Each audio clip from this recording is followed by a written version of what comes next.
kai sekmadienio arba šeštadienio, dažniausiai net šeštadienio ankstų ryto mes einam į darbą, aš einu į darbą, o visi žmonės miega saldžiai.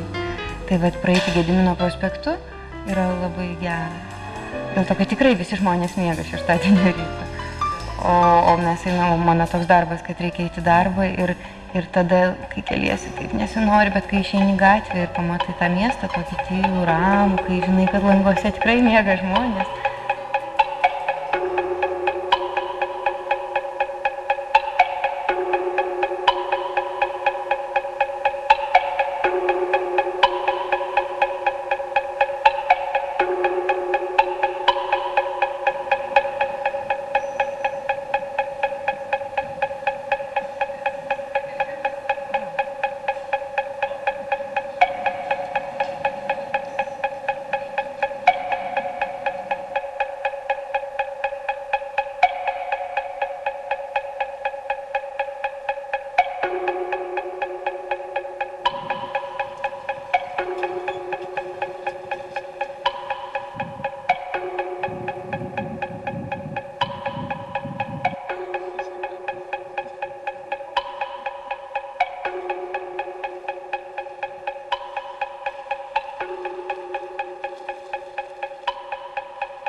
Lietuva labai graži.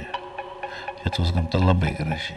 Ir tą grožį aš visados jaučiu, matau ir lyginu net būdamas gražiausiose pasaulio vietose.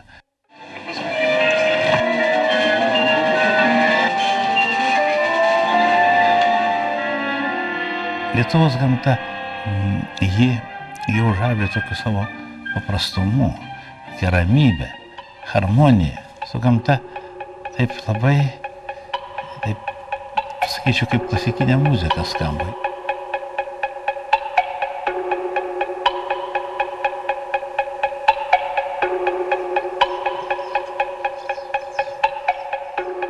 Rugsėjo mėnuo, žvaigždės, nusileidęs dangus visiškai, paukščių takas, išeini iš pirtelės, išeini Sietuva, tylus ežeras, tai mūkteli karvytė, mūkteli, eini ir laikas sustoja. Tu gali būti visą tam kaip yra amžinybė.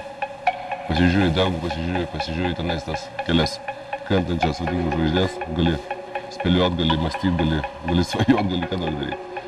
O čia tas yra tavo, vadinkim, tas tavo dangus virš tavęs.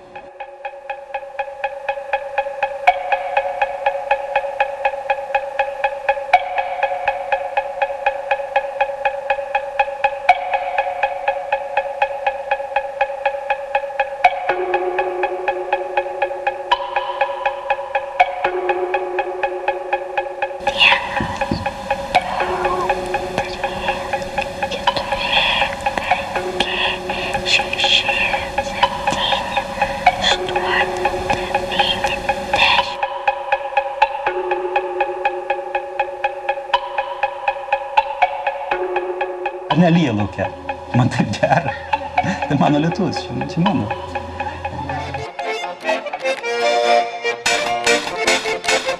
Paklauskite nors vieno Lietuvos piliečio išvažiavusio į užsienio, jis laimingas tenai, tikra to žodžio prasme.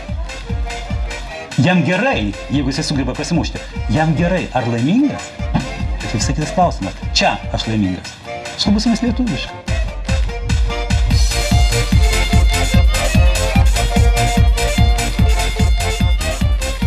Lietuvis vat ir yra tas daiktas.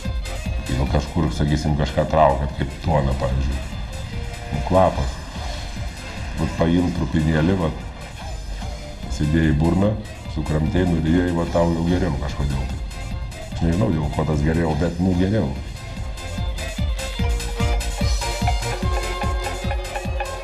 Man tai labiausiai yra baisiausias sapnas, kaip ten daug knygų yra pridėta pas mano močiutę namie, kad ir uždaryti visi langai ir neįmanoma ir duris, išeiti ir iš knygų bėga šitas smėlis.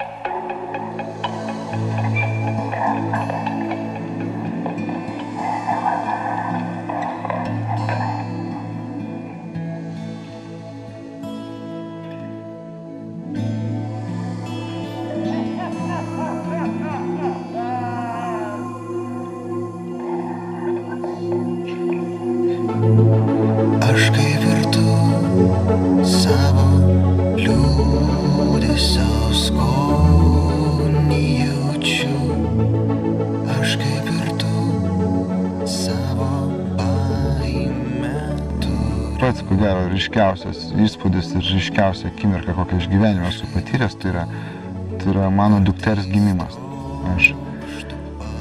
Aš pagavau tą akimirką, kai jinai tik tai gimė ir pirmą kartą atmerkė savo didelės mėlynas akis. Tai buvo kažkas, tai mane tiesiog bloškė kaip kažkokia banga atgal.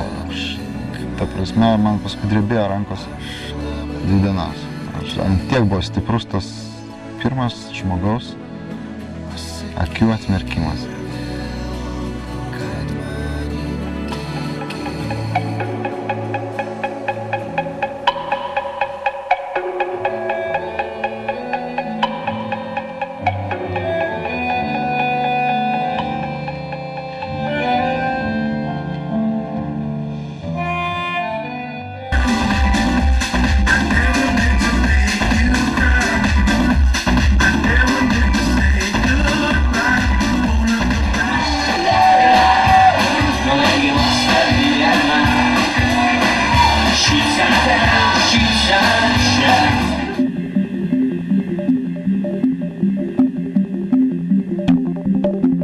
Kai tu pabūni kitam ritme, kokiam New York ar Paryžiui, tai žinai, kai tu grįžti, atrodo, per vieną dieną gali viską padaryti, ką tu turi.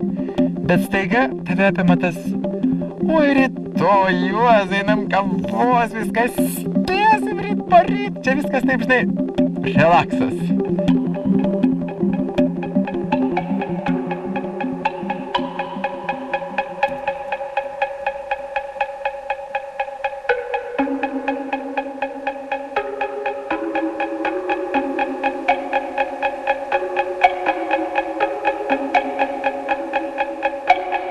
Viena moteriškai sako, aha, arba Visom kalbom aš kalbu su lietuvišku akcentu. Aš niekada nesistengiu būti nieku kitu, tik tai lietuvė, nes aš esu lietuvė. Taip išėjo, kad aš dirbu ten, ar ten gyvenu, ar ten, bet aš gimiau, išaugau Vilniuje. Vaikščiau, lankiau Salomėjos Nėries mokyklą.